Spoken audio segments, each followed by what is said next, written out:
Hello everyone, Sean here from Elementary Lending and Homes. Today I want to take about 5 minutes. Got some really cool tips that we can use, whether it be on those buyer's consultations or those listing appointments, some way to get some more signatures when we present our contracts. And we want to use these 4 ways to get a 20% bump in the amount of signatures that we will get on these appointments. So I want to dive right in. The first way is a very subtle way, but a powerful way to increase our percentages and our chances of getting that signature. And that is something called getting shoulder to shoulder. All too often, when we are presenting something, let's call it an exclusive right to sell agreement.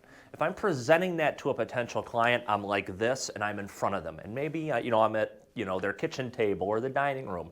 Maybe it's a follow-up appointment and I'm at a Starbucks and there's a table in front of me and I'm always presenting 2. What this actually does is it creates an energy that almost calls for a negotiation. It almost calls for it's me versus you, and if you sign this piece of paper, I'm winning.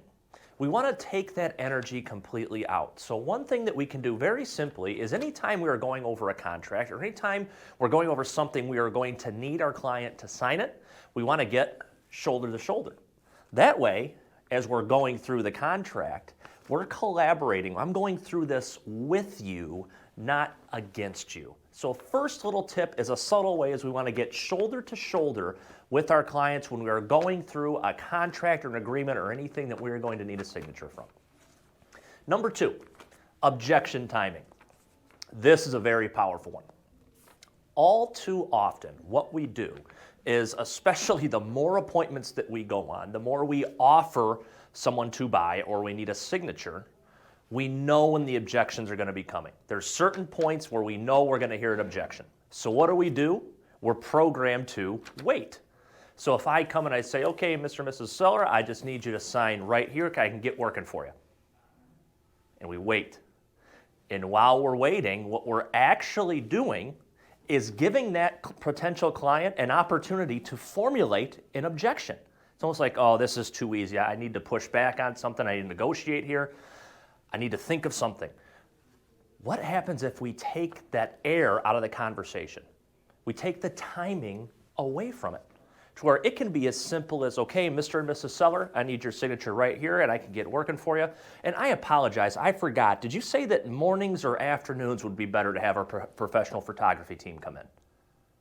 Very, very subtle, but what I did is instead of just leaving blank air for them to think of an objection, I've already moved on to another question.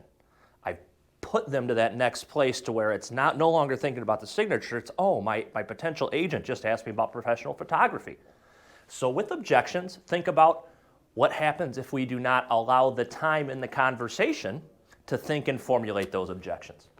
Number 3, reviews. So many people already do this, and our clients and consumers are already doing this on their own, but we need to make sure that before we present and need a signature and need that contract signed to get into business with us, we need to make sure they have heard from more than just us and more from just me, myself, Sean, talking about me. We need to make sure they have read our reviews. There's a lot of different ways we can do this. We can send things to them in advance of the appointment. We can send the link to our Google page, our Facebook business page. We can make sure in our listing packet that we do have our reviews. We can have that be a structured part of the listing appointment and say, at this point, I want to kind of take a break. We've gone through the house, pricing structure.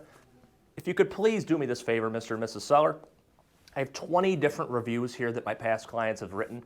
If you could, just pick 3 or 4 for me and read from them, because I want to make sure you are not just hearing about Sean from Sean, but what's most important is what the people in the past that have worked with Sean, what they have said about that experience. Could you please take 3 or 4 minutes and read a couple of these for me?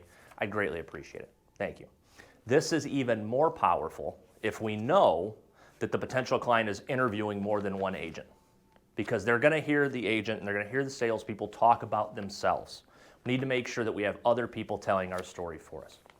The last, stall versus objection. Do we know the difference? And do we handle a stall differently than an objection? On principle, an objection is an issue or a problem that I need to address. There's something specific. It's the commission. It's what we want to list the home at. It's the length of time for the contract. The myriad of different objections we can hear, they're specific. And what we need to do is we need to acknowledge those objections. We need to isolate it, making sure that, okay, besides the commission piece, everything else about the contract and everything else sounds good. Yep, absolutely, Sean. We just need to figure out this commission. We don't want to pay 6%. Good. We can isolate it. We want to make sure we're isolating the objection, and then we can overcome it. Now, a stall is completely different. A stall is when they don't have an objection. There's not one thing that doesn't look right. They are just not ready to do it right now for whatever reason. So what we need to do, there's nothing to acknowledge or isolate or overcome. There's not a specific objection. What we need to do with a stall is we need to re-engage and we need to reassure. Now again, there's a lot of common stalls that you will see. A very common stall will be, we get through the presentation, Sean, everything looks great, but you know what, I need to think about it. You know what, I need to sleep on it. How I might handle this situation, knowing that it's a stall and not an objection, and knowing that I need to reassure, how I might handle that is say, well, you know what, Mr. and Mrs. Seller, I totally understand that. This is a very, very big decision, and quite frankly, I meet and work with a lot of people that really want to think about all of the facts and make sure they have all of the facts before they make this decision. So I'll tell you what, would 36, 48, 72, would 5 days, would that be enough time for you to think about it? Oftentimes what I would hear is, no, Sean, I just want to sleep on it, just 24 hours and you'll hear from us. Great. Absolutely, Mr. and Mrs. Seller, I completely understand that. Like I said, I want to make sure you have all the facts. And I know you just want to ensure that you are not making a bad or the wrong decision. And you want to ensure that you are hiring an agent that can sell your home for the highest possible price in the shortest amount of time with the least amount of inconvenience. Is that right? Yeah, Sean, that's right. Great. Do you remember when we talked, when we were going through my marketing material, and I had showed you that how on average, the properties that myself and our team lists are on the market for a shorter period of time than the average home that's listed in the MLS? Great. Do you remember when I showed you the percent of list price sold? I showed you that statistic, and I showed you how ours was higher than the average in the MLS as well? Great.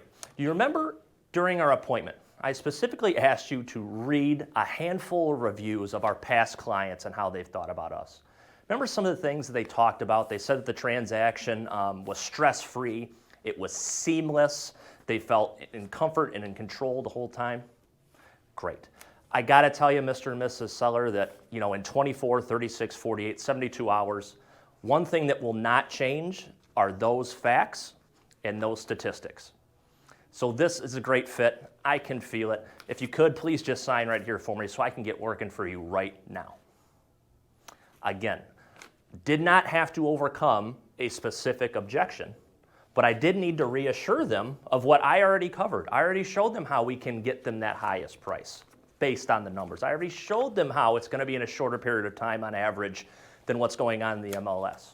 I've already showed them that our clients have said that it's a stress-free experience working for us. So I am just reassuring of that, and that's how I would handle that stall.